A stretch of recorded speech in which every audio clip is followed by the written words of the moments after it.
Citizens of the world, welcome back to another Keep Yours podcast where we try and keep a few extra dollars in your wallet. And as discussed, today is another Sunday conversation, which I highly recommend one cerveza at least for this one. I've just poured myself one, and well, for some of the topics we're going to need today, if we're going to cover today, you might need it. First, I want to start off with gratitude, and I think that that's a good discipline to have, to start every morning with something you're grateful for. Start every day with a reason to be happy instead of a reason to get upset and be angry.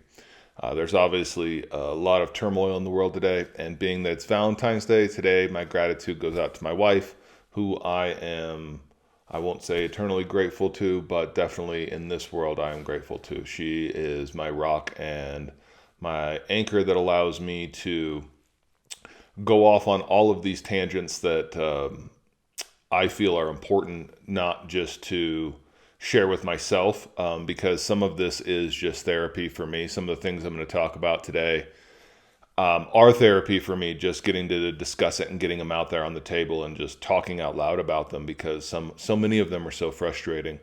But also, this is, in my perspective, the best way that I can give back to the most members of my friends and family who may not have the time that I do or the inclination to dig this far into our system and how the world works, and money and finance and government and how these interplays really mess with us. So it's Sunday afternoon, the sun's setting, so we've got great light in here, and let's get on with a couple of the topics that we're going to get into today. So the first one, obviously we can't ignore coronavirus is still running our world. So let's talk about it and get into some of the things about it. Unemployment and workforce reduction. So unemployment numbers, are the highest period in 2021 that they've ever been in history if it wasn't for 2020. And they're historically still very high, although the media continues to downplay this, and that bothers me. So I wrote in here that the articles feel a little rosy, and they do, because they're trying to tell us that things are getting better when they're awful. So, awful getting slightly better, so it's slightly less awful. That should probably be the head of the articles. And instead, that's not what it is, right? So that's not what we see. And our labor force participation rate continues to drop. And, if you go to this article, it's going to show you that they're downplaying the whole thing. And I'm just putting the links in here now because it's easier. But we'll head over there right quick and check it out. And so winter layoffs show early signs of easing. Now, when you hear a title like that makes you sound like they're a lot less, and it's something that easing sounds like, oh yeah, we're getting there. It's getting closer to where we want it to be. And you don't have to scroll very far down in the article to go, oh, we're at 793 new unemployment claims versus 900,000. Both astronomical numbers. Oh, and then they give you the chart. So if this chart is true, this is horrible, because look, before this, it was hardly anything. These are massive, massive numbers. And worse, then they're going to tell us that the unemployment rate dropped. Oh, fewer people are actually out of work. Not true. What it really is a drop in the labor force participation rate. And that is a problem, because we need more people participating. We're also running the highest deficits we've ever run. We have the largest trade imbalances that we've ever had, meaning we're borrowing money to buy stuff, and we're not making our own stuff. Pretty soon, you have to pay for that. So that's a major problem that everyone continues to basically ignore. Obviously, the stock market's completely detached from reality. So while the GameStop, ANC, and other, I'll call them rallies, but really they're just massive speculations, go on, and they're creating these huge imbalances in the market. Now, A quick word for everyone who may not understand what's going on with GameStop and short sellers. First off, short sellers are not the bad guy in all of this. The Federal Reserve is really the bad guy in all of this. The Federal Reserve is punishing savers. It's punishing all of us by printing more dollars. And our federal government is also to blame, A, for setting up the Federal Reserve and allowing it to do all of this, and not really allowing it, really requesting that it do all of these things for us. So this creates massive speculation in the marketplace. When interest rates are zero, which they should never be, that really hurts savers. So anyone about to retire is being hurt, severely damaged by this. Not only are you being hurt, but so is your pension fund, and so are all of our pension funds. And that's a problem. So short sellers traditionally, and I spoke about this the last time, there's good and bad short sellers all over the place. But if you're a decent human being and you're a short seller, what you're really trying to do is find the nefarious companies. You're really trying to do the auditor's job before the auditors get in there, because financial audits aren't really designed to find fraud. They think that all the auditors should find fraud every time it exists. But if there's collusion at the top of the organization, fraud's pretty easy to perpetuate. And we let frauds go on sometimes for a long time. In fact, Wirecard just finally got found out. Why? Because short sellers. What'd they do to the first guy who talked about it, the first short seller who brought out that report? They put him in jail. So we're not always nice to short sellers. Now, on the other hand, we could talk about some of these hedge funds that got caught with their hand in the cookie jar on GameStop and were really trying to bankrupt the company. And I got no hard feelings for them either. They know the risks when they go in. Sometimes you win on these things. Sometimes you lose. When you gamble big, sometimes you go bankrupt. No problem with that, except for if the government bails you out, which it often does with the hedge funds, and I got a problem with that. So the speculation in the markets was huge. They're definitely completely detached from reality, and we'll see how that affects things moving forward. But it's certainly going to be a mess for a while, and there's no easy answers for that. We're back. Okay. So the other thing that happened that was huge the last couple of weeks was Tesla buying Bitcoin. So if we want to talk about speculation on top of speculation, there couldn't be a better one than Tesla and Bitcoin. Okay. So first of all of the governments and central banks are going to be rolling out their own cryptocurrencies, if you will. Digital dollars is what they're going to call it. It's going to be a disaster for the American people. However, it's politically easy to sell. Well, Bitcoin and all the other coins, and this is my problem with Bitcoin. I don't have a problem with Bitcoin per se. I love the idea of it's the people's money and the government can't manipulate it. But let's be honest. Any asset that's fluctuating 20 or 30% in a weekend is no store of value. That's not digital gold. That's not digital anything. And since I can create a new coin tomorrow, call it Keep Yours coin, and it's identical to Bitcoin. I can make it 21 million limited. I can do the exact same things Bitcoin is set up as. We can pay miners to mine it, and that's our cost of our infrastructure for the system. All of those things are equally doable, the exact same amount as Bitcoin, and we could start it off again as $1. So why would that coin be worth $1 or nothing and Bitcoin be worth 40,000? This is just about adoption. This is about a game of musical chairs, and whoever gets stuck holding the bag, which is exactly what happened in GameStop. And while you may think that they did an end run around all of the hedge funds and all of Wall Street, the reality is all of those guys made out really, really, really well. So while you tried to stick it to the man, it's not exactly what happened. Tesla buying Bitcoin is like a speculator speculating and speculating. Now, first of all, Tesla barely makes any money. And I mean barely. So if we look at the money Tesla actually makes, most of it's basically from credits, from selling electrical vehicle credits that it gets because it has the EVs to companies that don't have them. Well, that's about to run out for them. And therefore, they're going to have to make real profits. They're not producing that many more cars. They're worth right now 1.6 to 1.8 million, depending on the share price, per car sold. That's not profits. So for Tesla to make you money as a shareholder, because as a shareholder, what you have is a right to future profits.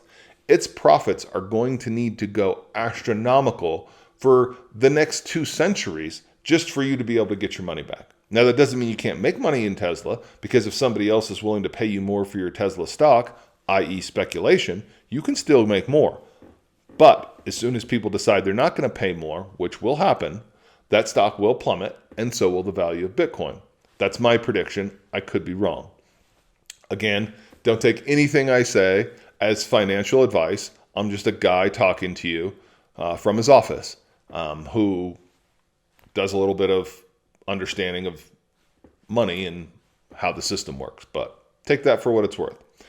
Now, as I said, the Federal Reserve is responsible for all of this mania. Cheap money should never be this cheap. Literally, we're at 5,000-year historical lows. As long as gold and silver have been money and money has been used in society, we've never had interest rates so low, i.e. it is so cheap to borrow money. Same thing on the mortgage on your house. Never been so cheap a time to get a mortgage. Back in 2009, 2010, when people were refinancing then, this is the cheapest it's ever been. Well, this makes that look real expensive. So how are we going to get back to the other place? It's a question I don't have an answer for, but it's a good one for a Sunday conversation. All right, the other fascinating news that came out, and the reason I find this fascinating is that forever, all of those of us who believe that this virus likely originated in a lab in China have been told that we're the conspiracy theorists. Oh, this didn't come out of a lab. This came out of nature. It jumped from a bat to a pangolin to a human. Except for if that's true and that story was real, then wouldn't China want to show everybody that that story is true and real? Wouldn't they want to divulge the information to get us there? Because when MERS came out, which was the one that which was a coronavirus that jumped from the camel to humans and was especially prevalent in the Middle East for a short period of time. And then that virus mutated out. And mutated out means as though the current coronavirus keeps mutating, right? And it's becoming, as they're saying, potentially more deadly. It's becoming potentially easier to transmit. Well, that's interesting because the MERS virus did the opposite. And they were able to find the actual camel that it came from, that it jumped from. Then it had a hard time replicating in humans. And then it had a hard time jumping between humans. And so it died out. So it seems to me the real conspiracy theory is that if you do not believe that it come out of a lab, because China is not letting anyone in to find out, therefore, when accused and you assume silence when it originated with you, I think there's a problem there. So Brett Weinstein, who's an evolutionary biologist, has what he will call evidence that it came from a lab. And his evidence isn't he was in China and knows it came out of that lab. His evidence is biology and the history of it. And I highly recommend you go listen to his podcast or listen to him on Bill Maher, because he's much better at explaining this than me. But very simply, he says that it did biological things that are very hard to do. One, ability to replicate in humans. So all of a sudden the virus, which was previously only replicating in bats and pangolins, not only jumped into humans, but got the ability to replicate in humans as well. That's a skill. It also got the ability to transmit from human to human. Another skill. And then it got a skill to get airborne into transmission. That's a lot of skills. Now, Napoleon Dynamite reminds us that girls like guys with skills. But viruses with all of these skills are very, very rare in nature. Because if these were things that could happen easily, then humans would probably be dead already. Because we have tons of viruses that we already deal with that we don't know how they're replicating necessarily. We don't get to control whether how they replicate, how they transmit. And we have problems with these kinds of viruses, i.e. the flu. And our flu shot, i.e. our flu vaccine from 2019 was about 30% effective. That just tells you how little we understand how all these things happen and we can do anything. So if China has nothing to hide, then why is it hiding everything? And that tells me that it's not a conspiracy that it came out of a lab. It's a conspiracy to believe that it didn't come out of a lab. And that is interesting for a Sunday conversation. All right. Well, how about the fallout from our COVID-19 response? So, first thing I want to say is politicians are professional liars, and they're horrible decision makers. Now, that's not entirely their fault. They're born into the system that we have now, and the system we have now supports liars and horrible decision makers. Now, why do I say that? Because if you want to get elected, you can't tell people the truth. People don't want to hear the truth. The truth sucks most of the time. This is even true amongst friends. Your true friends are the ones that tell you the truth. Most people want nothing to do with telling you the truth or hearing the truth.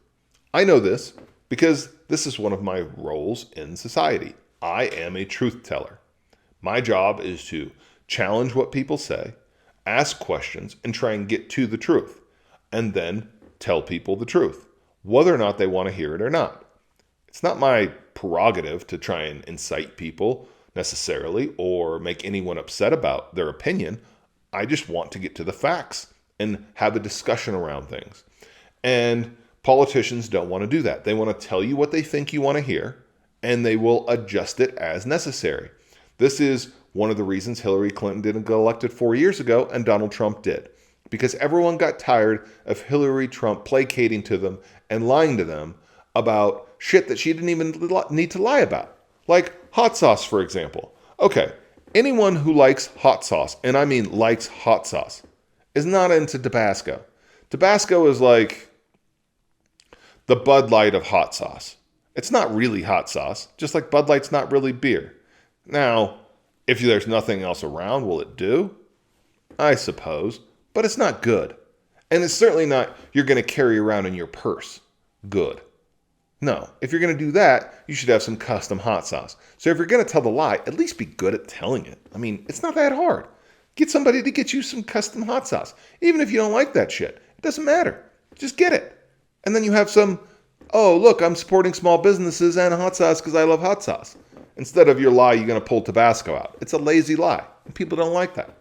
Politicians love to lie to us, right? They've lied to us about this whole pandemic as though they know. And they also love to lie about that they're the ones who should be making decisions. And this is my point. We have the wrong people making these decisions. We're not having debates. We should be. We should be thinking these things through as we're about to get into all of the fallout from this. All right. So there's more and more data coming out about what got decided and no accountability. So we'll start with number one. Cuomo in New York, right? Now, for those who don't know, early in the pandemic, Cuomo sent patients from nursing homes who had COVID, who were in hospitals, back to the nursing homes with COVID. And surprise, and surprise, a lot of old people in nursing homes died in New York. Now, that doesn't mean that COVID would not have gotten into certain numbers of those nursing homes anyway. That does not mean that he's responsible for all of these deaths. However, he is responsible for making that decision.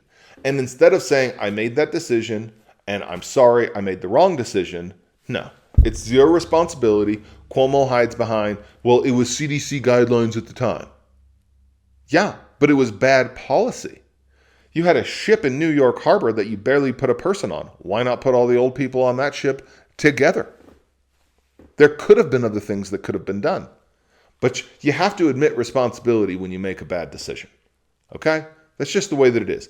Newsom should come out in California and say it's a bad decision and always was to close down beaches because outside is not where the virus spreads. It spreads inside, as proven by everything being shut down over the last 6 months in California and the virus still spreading like wildfire there. So where is it spreading? Inside of households. That's where this virus spreads. 2, here's the new one. Just came out this weekend. The fact that this is even in the newspaper bothers the hell out of me. We need to protect people with dementia from getting COVID. So apparently, according to this New York Times article, and we'll go there, because why not? It's good to let you just see it for yourself. People with dementia are twice as likely to get COVID. Huge study finds. Okay, great. Now, my first question is that a bad thing? Right? That people with dementia are getting COVID. So we don't know what to do with dementia right now. And if I had dementia, and in fact, I hope everybody listening to this holds me to this. If I get dementia, please, please let me go in peace. Let me try heroin for the first time out of a needle, and let me shoot up so much heroin and anything else in there that'll make me feel blissful and kill me quickly. Put that into that needle, because if I cannot remember my name and I cannot remember my family members, then I am ready to check out of this life and into the next one. So instead, what they say here is we need to protect the patients with dementia. Wait a minute. We're now worried about people with dementia because they're more likely to get COVID. Now, call me crazy, but if you have dementia, odds are that you're probably not really in tune with building your immune system up. And so my guess is that you will be more likely to catch not just COVID, but probably any disease. You probably have some other comorbidities going on because you're reliant on people to take care of you. So to me, these should be the people that we have at the lowest priority of protecting and vaccinating, because it always sounds bad when you tell the truth about death. But in America, we've got a problem with acknowledging death. Death is a reality of life. We're all going to face it. We should do it with more dignity than we do in this country because we don't want to talk about it. But we do need to have dignity in death. We do need to have options. And if you have dementia and you're in a nursing home, maybe COVID and dying from COVID might be a blessing and not a curse. So just an idea, because now we're going to get on to the more important factors of who's getting affected by COVID, which is American children getting fatter and dumber. So here we go. In the newspaper this weekend, what do we got? Remote learning during COVID is causing children to gain weight. Now, we already know it's putting them on their studies. And the next article that we're going to talk about is because it's going to show us that that suicide rates are rising. Oh, yeah, that's right. Suicide everywhere, right? Where would you like it? New York Times, Las Vegas, suicide's up for kids. All right, you want to go to that article? Great, go to that one. You want to read how people in Europe are contemplating suicide more? So be it. So on the one hand, we're extremely worried now about people with dementia getting COVID, which might be a blessing. And we don't seem nearly concerned enough with what we're doing to our children. And if we talk about the long-term consequences of these decisions made, the decisions on dementia people, whether or not you make a good one or a bad one, it's a short time period before that decision does not matter. Because most of those people are going to die within 10 to 20 years. Pretty much all of them will be dead in 10 to 20 years. Now let's take those children that we're affecting, that we're making fatter and dumber and wanting to commit suicide more and not getting social norms and not being around their peers. This is astronomical damage that's got a 50, 70, 90 year timeline, depending on the age of the children. So I don't want to have a discussion about dementia. I want to have a discussion about the kids and what we're doing with schools and why can't schools be open. That should be the number one priority, schools being open, because the damage done to children will be the longest. And also because children are the least likely to be severely affected by COVID. And in my opinion, and again, I'm not the decision maker, so it really doesn't matter. Take it for what it's worth. If you signed up to be a teacher, just like if you signed up to be in the military, what's your first obligation? To fulfill what is asked of you by the people who are in charge of you. So when they tell you to run up the hill and take a bullet, if you're a Marine, you run up the hill and you take a bullet. You die for your country. That's priority number one. If you're a teacher, your priority number one is to those students. And by not having those students in the classroom to protect yourself, you're doing harm to them. Well, guess what? If you're a soldier, you don't say, I will allow no harm to come to me. It can come to my country and my countrymen first. Then you're not a soldier because your priorities aren't in line. Priority one has to be defend your country and give up your life if needed. So I'm sorry, and I have family members that are teachers. And I don't say this, because I want them harmed. I say this because the damage we're doing to our children is so much greater than any potential good we're getting out of this. And lastly, way too many small businesses have failed this year, and the government is picking the winners and the losers, not free markets. And that is going to have severe long-term consequences to all of us. Because guess what? When our kids grow up, we want them to have jobs. People who have jobs right now want to keep their jobs. And as we already discussed, jobs are being lost at ridiculous pace still. And my point of all of this is that we're not having these discussions, right? We have no science. So my question is science dead, or has it just been replaced by righteousness? And the thing about righteousness is you're the right one if you decide so in today's world. Not if science says you're so, but if you have just politically decided that you're correct, regardless of what science says. The reason so much progress has been made in the world, the reason there has been so much prosperity, so many people pulled out of severe shortages of food and medicine, the reason prosperity has come to more people on the planet over the last couple hundred years than ever is because of science and free markets. And now we're killing science such that we can't have a debate. So now there's no debate about the science. And in fact, if you want to have a debate about the science, you get deplatformed. They may take this video down just because of this. You're not even allowed to ask questions anymore. And I'm not even going to go into the deeper questions about vaccinations and go down that rabbit hole. I just want to talk about the discussions around science. And why don't we have a scientific panel discussing the science of coronavirus? We get one Fauci. And whatever he says, we're supposed to believe that the entire scientific community gets behind and that the data he tells us is 100% correct, even when he contradicts himself. The same guy said that masks are completely ineffective against coronavirus because it's too small. And then he comes back and takes that back and says, oh, well, I meant because I didn't want people to go out and buy all the good masks that the doctors need, but masks do work. And now you need 2 masks or 4 masks, and nobody knows. The real question is mask even beneficial? And how come we don't have an economics panel to discuss economics and a psychologist panel to debate the impact on people? And how come we're not taking all of these things into consideration when we just decide, boom, we're locking it down? So masks are the first one. Are they actually effective? I got other questions. Are they needed outside?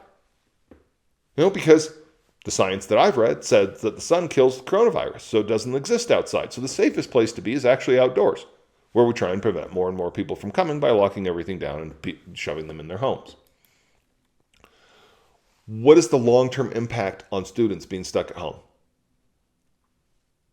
Without having a scientific debate on this, what information are we really getting out of it? We're just assuming that whatever consequences they are, those are okay. They're not as bad as the losing one life, which has not ever been true, right? This is just not true. And if you've heard me talk about this, go take an MBA course on values, and that every single decision comes down to the value of a human life versus progress for everyone.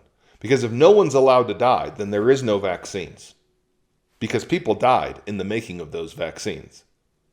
Those vaccines got injected to people that had consequences all along in vaccine development. That original polio vaccine damaged a lot of kids. It did. Now, in the long term, I think that was beneficial for the whole world. I don't have a problem with it, but I'll have a problem when we're not allowed to discuss it. So when we're going to shut down schools, when someone's going to make that decision, first of all, should they have that authority? Who should have that authority? Parents can always withhold their kids from school. You can homeschool your child tomorrow. All you have to do is decide so. And your kid does not have to go to school. Right? Just like if you're elderly and you're at high risk for this, you're not required to go outside and engage in high risk behavior. This is true of everyone with all behaviors. You're not required to do these things. These are choices. So should these be our choices? Or should government get to decide whether or not we can or can't send our kids to school, whether or not that school can or cannot be open, whether or not they can or cannot close our business? Why are we not having debates on these things? Why is the only place we get to hear about these things not even on the news? The news refuses to debate any of this stuff. It's whatever the government says is the right answer. And the news now is mostly BS, as I've just gone through. Clickbait headlines that distort the reality of what's going on. The news has been destroyed by this 24-hour news cycle and hyperbole. And so people are now going to podcasts to try and find their information, looking online, seeing what other people will say. But shouldn't we have a discourse in this country, a legitimate scientific debate where, hey, if you have an opinion and you have facts to back this up, shouldn't we be discussing these things? How come there was no discussion of suicide on teens, obesity in children, nutrition laws? We talk about these things in passing as though they're not a requirement of the decision, that the ultimate decision to shut down schools is more important than all of these things combined, much less any of them individually. But I don't really agree with that. I think the impact of students being stuck on home for a societal level is going to be huge. And this rolls right over into government and economics. Why is the government deciding to give people more money not to work than they were making working? That's absolutely insane. They could have gone to the states very easily and they said, please adjust actual unemployment insurance to actual wages lost with a cap. Problem solved that easy. No. What are we going to do? We're going to give everybody a number, because if we do that, not everybody knows what everybody else gets. But if we give everybody who's on unemployment an extra $600 a week, then we've given them the $600 a week, and that has our name on it. Now, pay no attention to the fact that they gave airlines billions, small businesses some money, and they allowed other businesses to stay open, and those businesses made more money than ever, i.e. Walmart, Home Depot. Chosen as the winners by the government. How come they get to stay open? I don't know. But meanwhile, things where you might go get healthy, like a yoga studio, closed. And in fact, now all bankrupt. So the place where you might build your immune system so you aren't affected by COVID-19 is shut down. Interesting. Problems. We don't discuss these things. We don't have the economists discussing what's the impact to businesses by just shutting them down. And the other part of this that's the most bothersome to me, because I believe in liberty, is that governments and government officials have decided that they're the smartest people in the room. That they know better than we do what we should be doing and what we shouldn't be doing. That we as adults in this country are not informed enough to make our own decisions on whether or not we're going to go out and what we're going to engage in. We're incapable of making intelligent decisions. So therefore, the government's going to just prevent us from making any of those bad ones.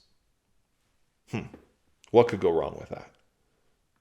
And again, seems like a massive infringement on our guaranteed liberties. And here's the one that bothers me the most.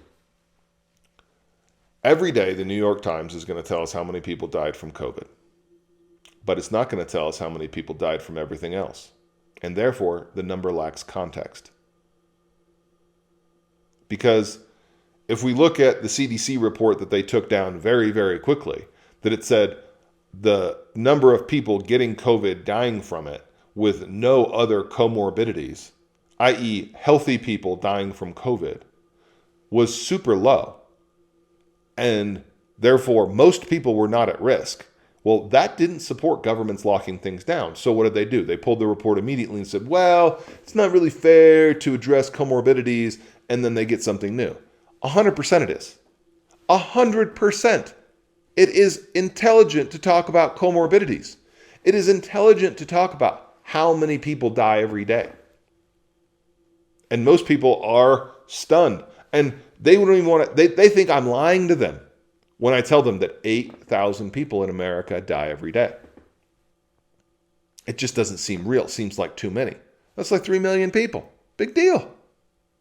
10,000 people a day are turning 65.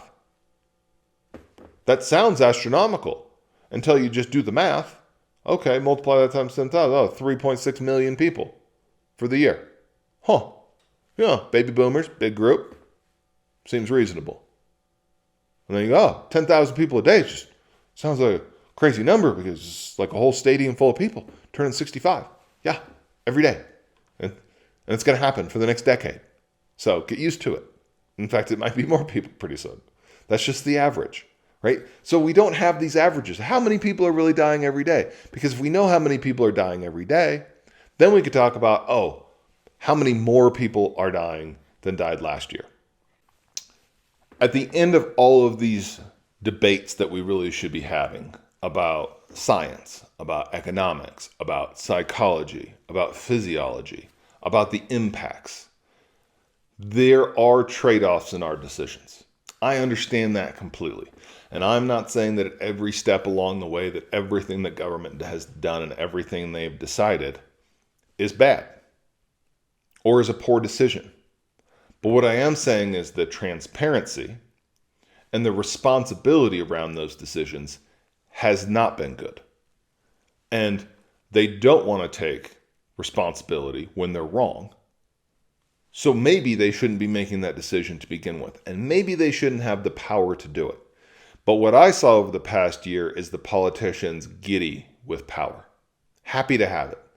Do not care about the consequences to everybody else.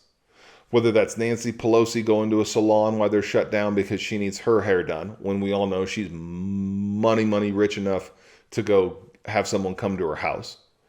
Whether that's Governor Newsom going out to a restaurant in Napa Valley right after telling everyone to stay home. Whether that's politicians across the country telling people not to travel for Thanksgiving and Christmas, then doing that exact same thing themselves. The hypocrisy's all over the place. And more importantly to me, it's the power that we're losing as citizens.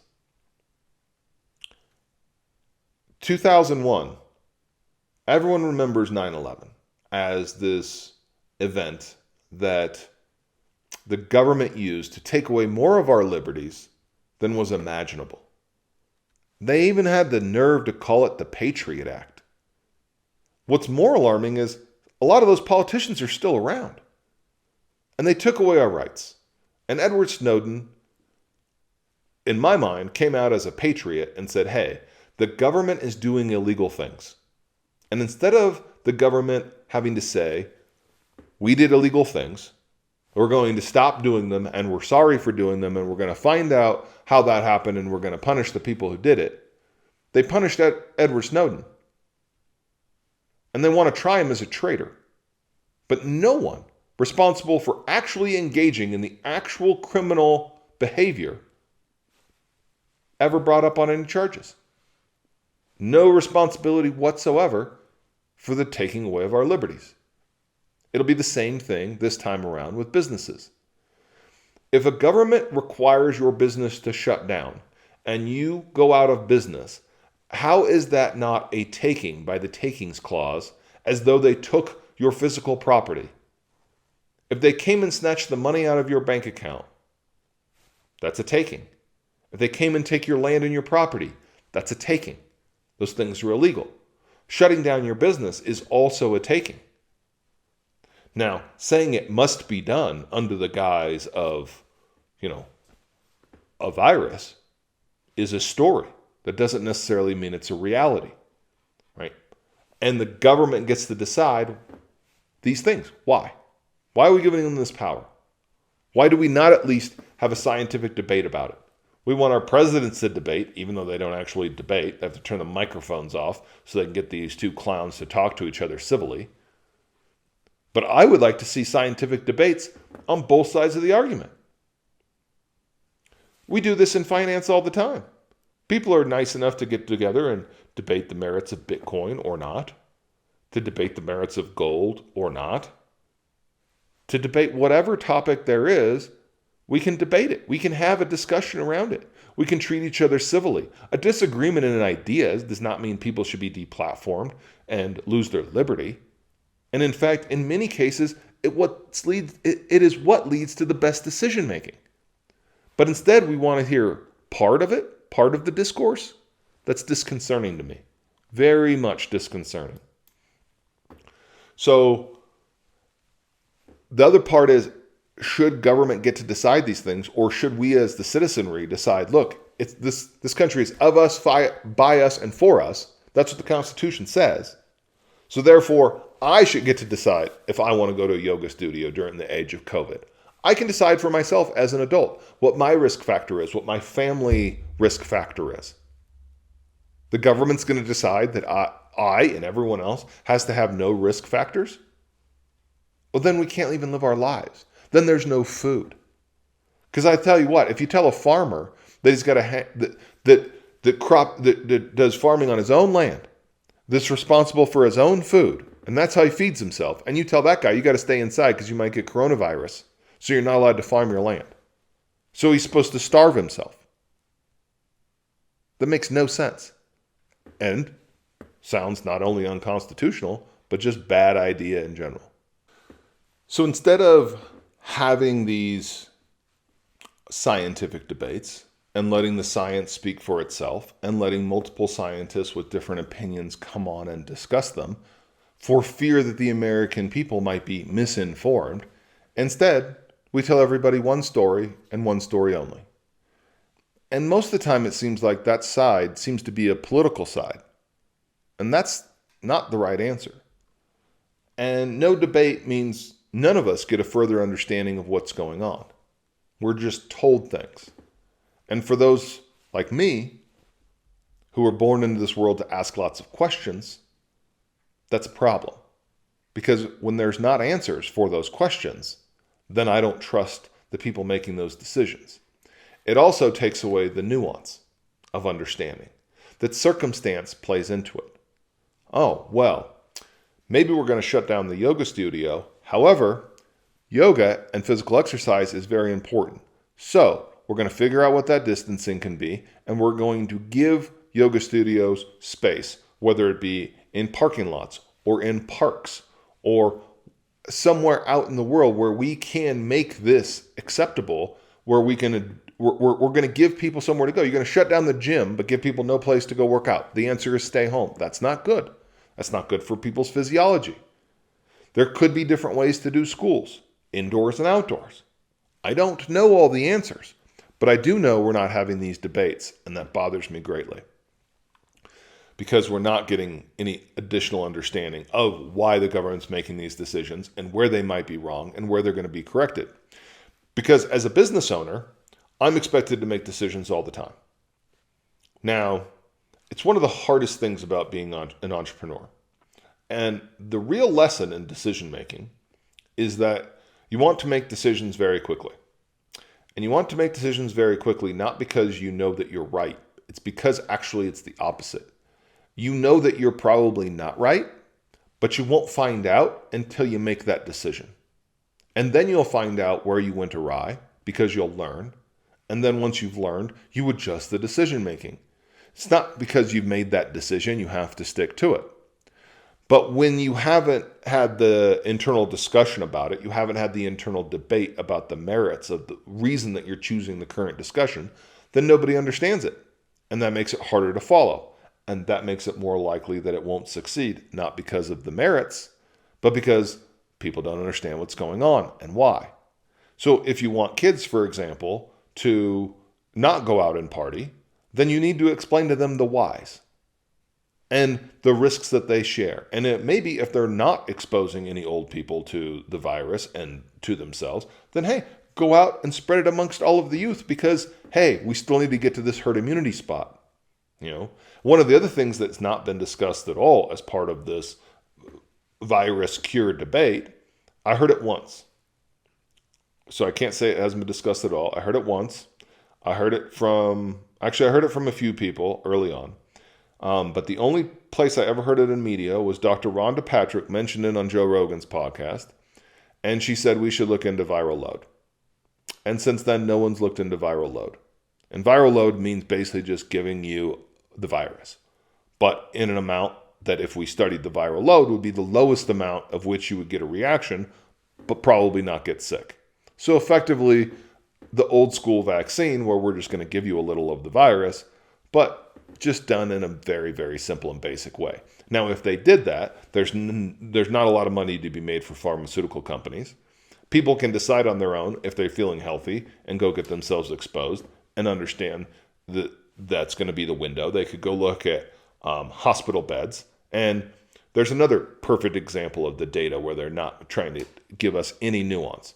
They tell us how full the critical care beds are in hospitals.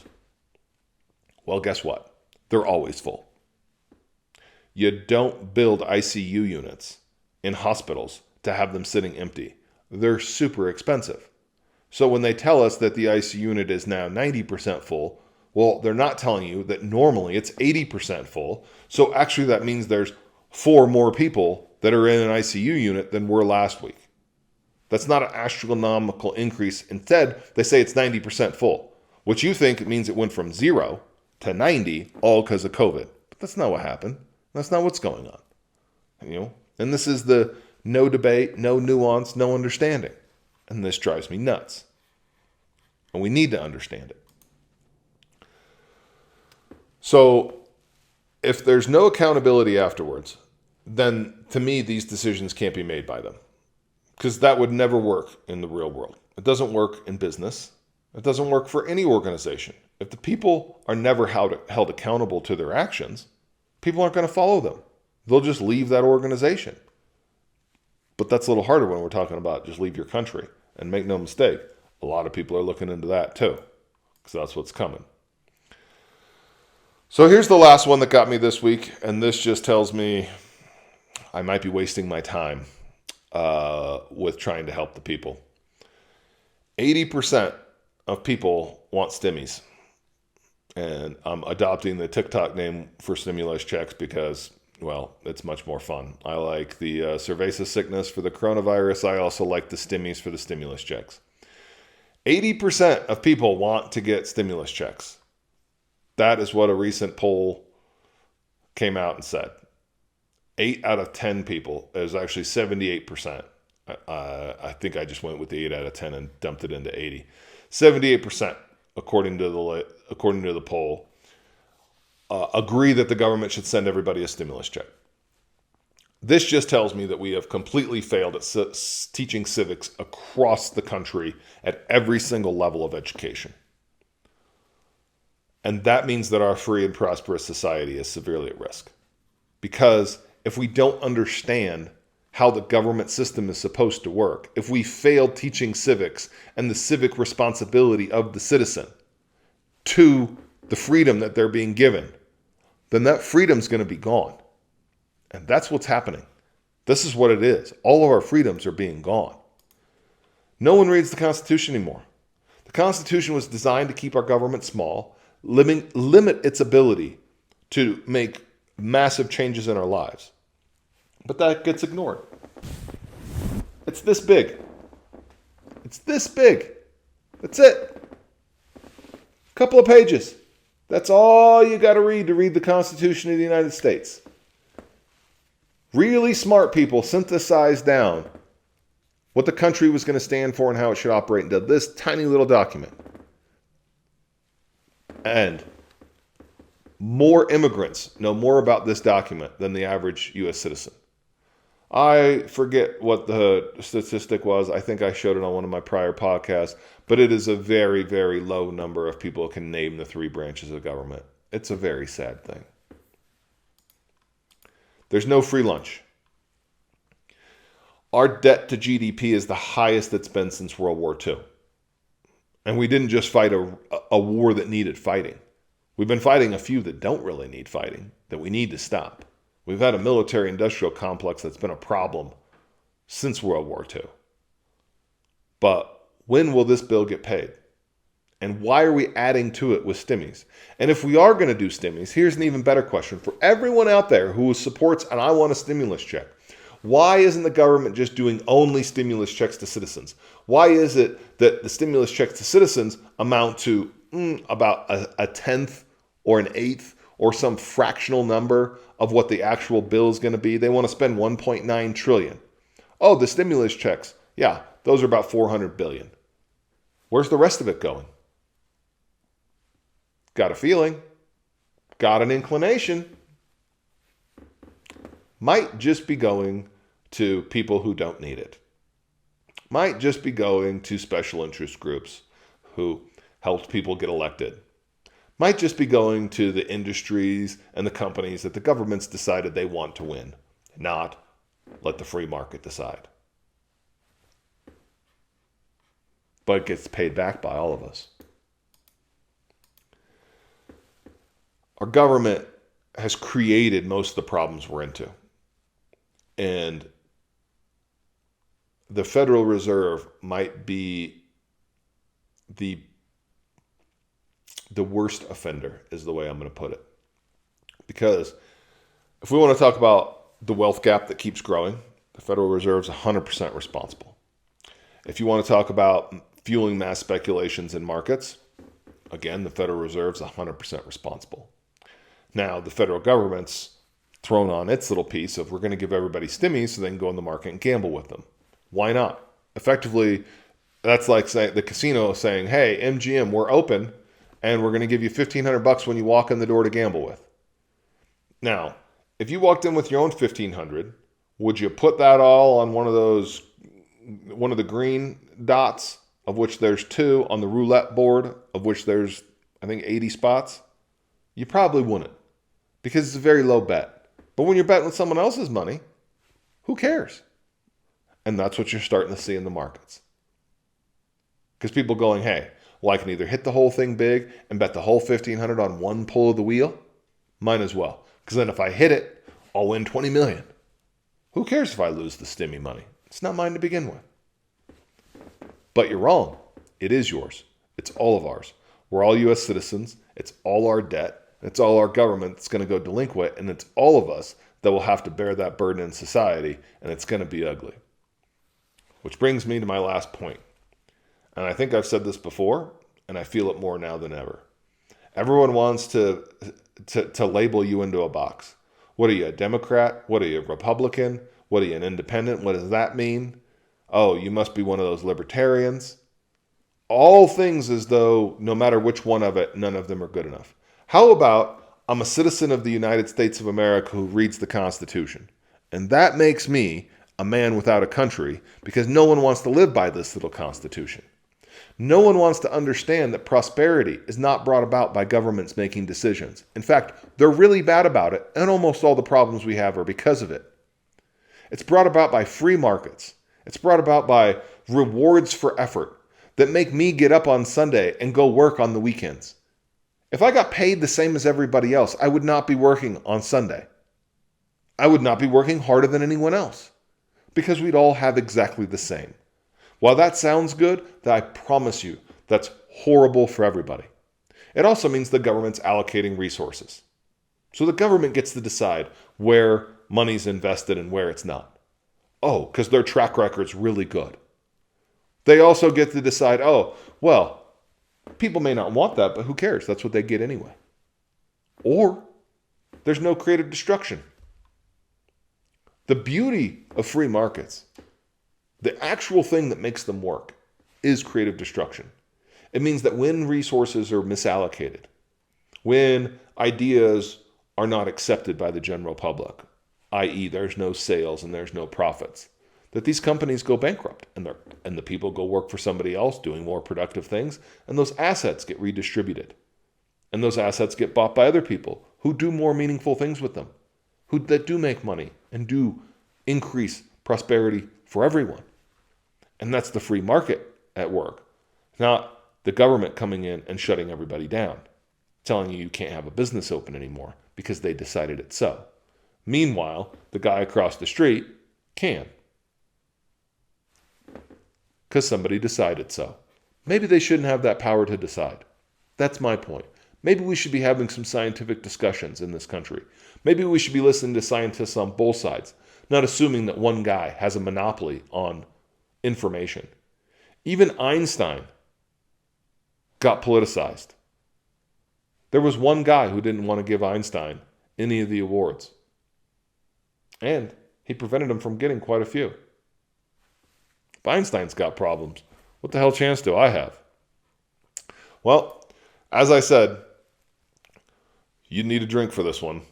So hopefully you learned a little bit today. Hopefully you're going to go ask some more questions, find out some more information for yourself, not trust what your government is telling you, and realize that by them making decisions unilaterally, that is taking away your and my rights. And we have those rights if we stand up for them, but not if we don't. And my hope is that we as a society will. So thanks for listening. Please pass along to your friends and family. If anyone that you know needs help on education and finance, and Sunday Conversations is just about topics that we should all be discussing, things that come up that I see in the news that make me go, we need to talk a little bit more about that. And if you're more interested in the Constitution and what that says, I've got a new series going on the history of the financial system in America. And this is about where we're going to start, with the Constitution and what it says. And in my opinion, most of the problems we have in society can be addressed through the lens of looking through what government's done to distort what the Constitution wrote down, what really smart people who spent a lot of time thinking about this came up with, versus what we have now and all of the problems in society that have been caused by government, and some of the things we might do to fix those and rein in government, because I know we are going to come up at this critical juncture in the near future where we're going to have to make some serious societal decisions around the future of this country and which direction it's going to go. And if we're going to continue to go down the things that have brought this country prosperity, which are liberty and freedom in markets, or if we're going to go to distorted markets and government deciding everything, i.e. socialism, communism, fascism, that will devolve into a few people making a lot of decisions, which will not go well for the majority of the citizenry and not go well for the world. So thanks for listening. Catch you next time.